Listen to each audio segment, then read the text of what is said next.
enemy's public. Peace. This is the enemy's public, and I am Bro.Nasir. A lot of times you'll see me holding police officers accountable, doing videos about police corruption, police abuse, those who make excuses for police, like Mayor Eric Adams in New York and all over the place, those who don't hold police accountable for their actions.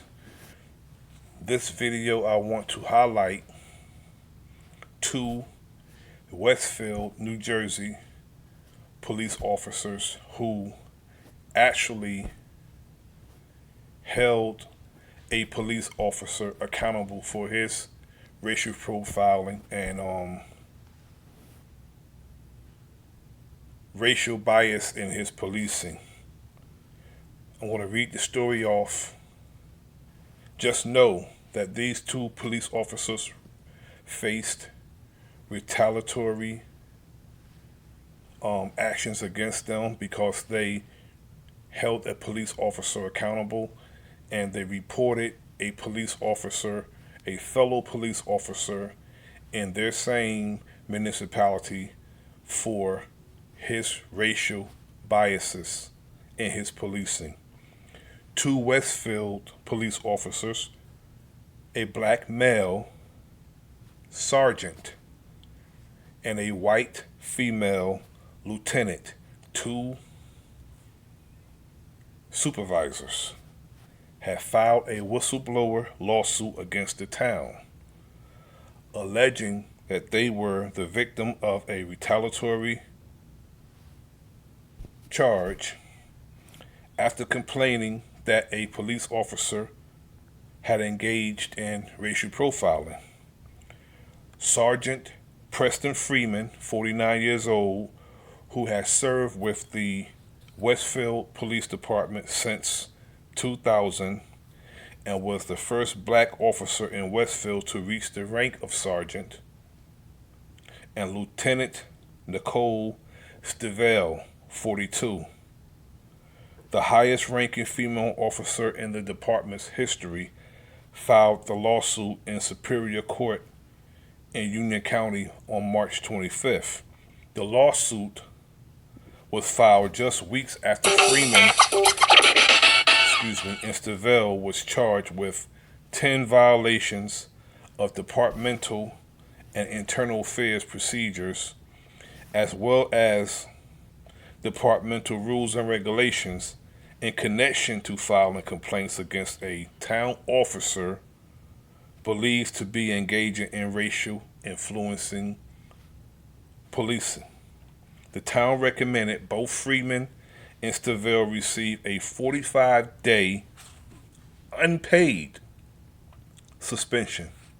Police officers, just mind you, police officers get desk duty or administrative leave paid when they shoot and kill people.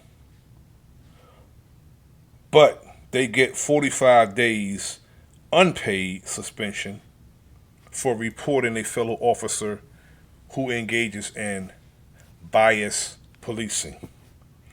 These trumped up and baseless charges were issued by the defendant in direct retaliation to plaintiff's complaint regarding unlawful behavior, as well as in furtherance of their discriminatory animus towards Sergeant Freeman and Lieutenant Stivell because of their inclusion in protected categories. The lawsuit said the police supervisors are seeking front and back pay, compensatory damages, and attorney fees.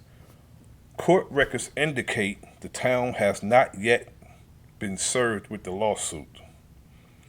In 2007, when he was assigned to Downtown District, which previously officers they patrolled by car, Freeman was told to walk the beat according to the lawsuit.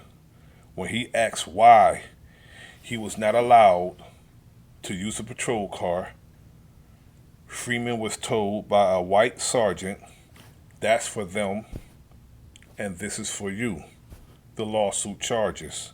The lawsuit says initially Freeman's lunch break was limited to 30 minutes, while white officers received a 60-minute meal break.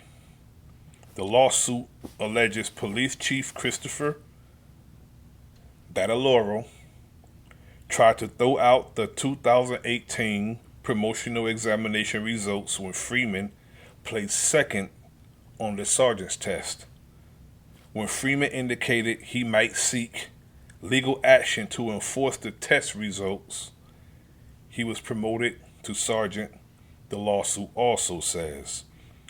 As a sergeant, Sergeant Freeman has faced intense scrutiny and had his decisions questioned on a regular basis by Chief Bataloro and Captain Frank Padavano, both of whom are white, the lawsuit alleges. The lawsuit says Freeman and Stivell were both working the night shift on January 29th, 2021, and a white male officer was assigned to selective enforcement from 11 p.m. until 3 a.m.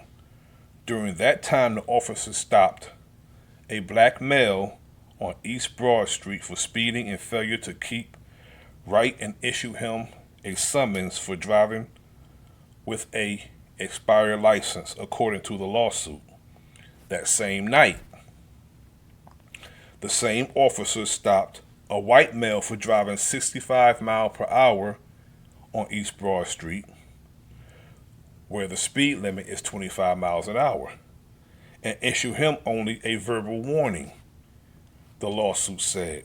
When Freeman questioned the officer about the discrepancy, according to the lawsuit, the officer responded, the white driver was a nice guy. The lawsuit says Freeman and Stivell questioned the officer about the vehicle stops and told the officer to draft an officer's report detailing why he chose not to issue a vehicle summons for such an egregious traffic violation. The officer refused to file the report or recategorize the dash cam and body cam footage, the lawsuit says. Both Freeman and Stivell filed supervisory complaints against the officer for his actions that night, according to the lawsuit, alleging that the officer had engaged in racial profiling. This is something that these officers should do: hold other officers accountable.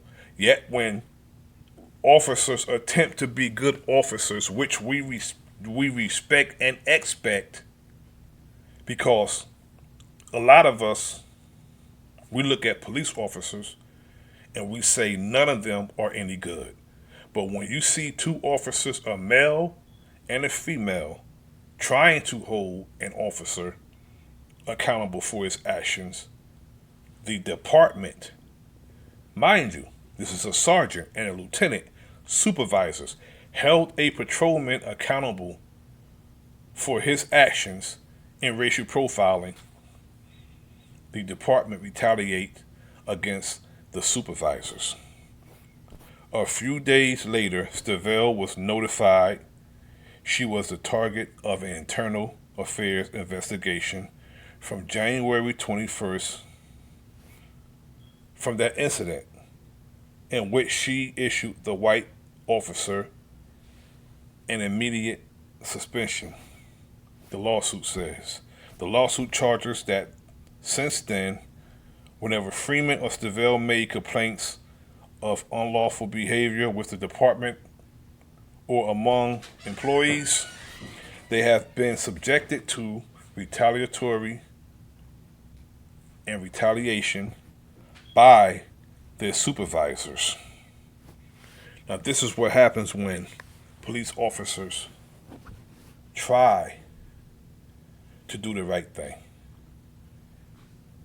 It's foolish to suggest that a lot of these officers don't want to do the right thing, because some of them want to do the right thing, but they face retaliation. They are called rats. See, a rogue, crooked ass cop would try to get us to snitch on our homies. Okay? And they use the same code as the common thug on the street. If a fellow officer tell on a officer for their misconduct, and if they violate police ethics or departmental rules, they label them the same thing they do on the street. They label that cop a rat. He's ostracized by the department like they do on the streets, had the stigma. They label that police officer as a rat. So the police departments are nothing different than the common thugs on the street. But they come out here with the self-righteous attitude as if they're better than the people they're arresting. Now, while I'm on the subject of police misconduct, last week, marijuana has become legal in the state of New Jersey. And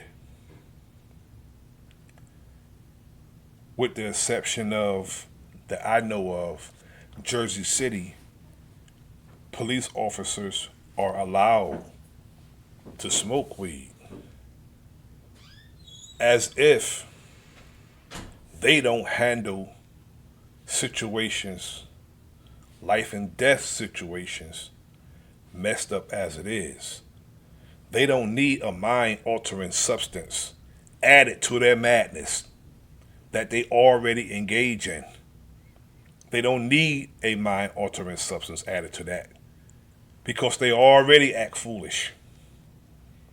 Now, some of them are going to come to work high if they're allowed to smoke weed. They're going to smoke on the job and act a damn fool because a lot of them drink on the job. If they want to keep their jobs, they shouldn't be allowed to smoke weed. I'm not a weed smoker. I don't smoke. I don't drink. I don't do none of that. Yet, I have a lot of homies who are still locked up for selling weed. I have homies who've gone to jail, gone to prison for selling weed.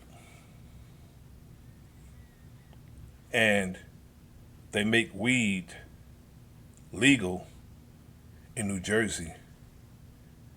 And if you look at the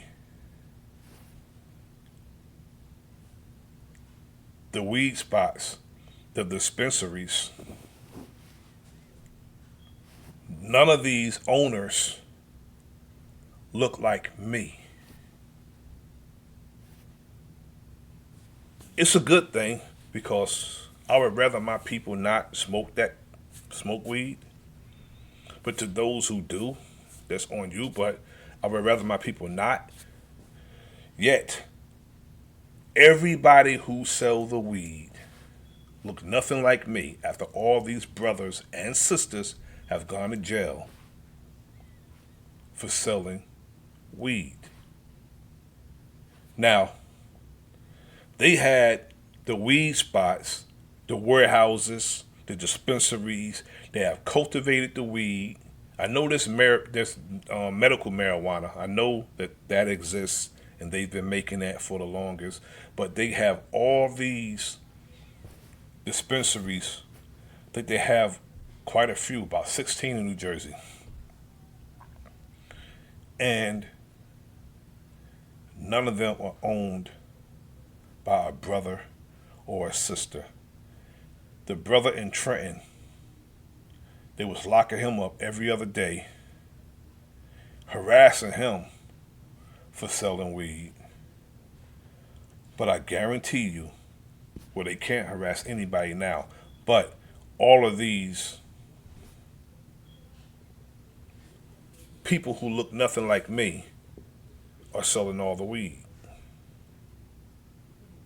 When they was giving the brothers and the sisters a hard time.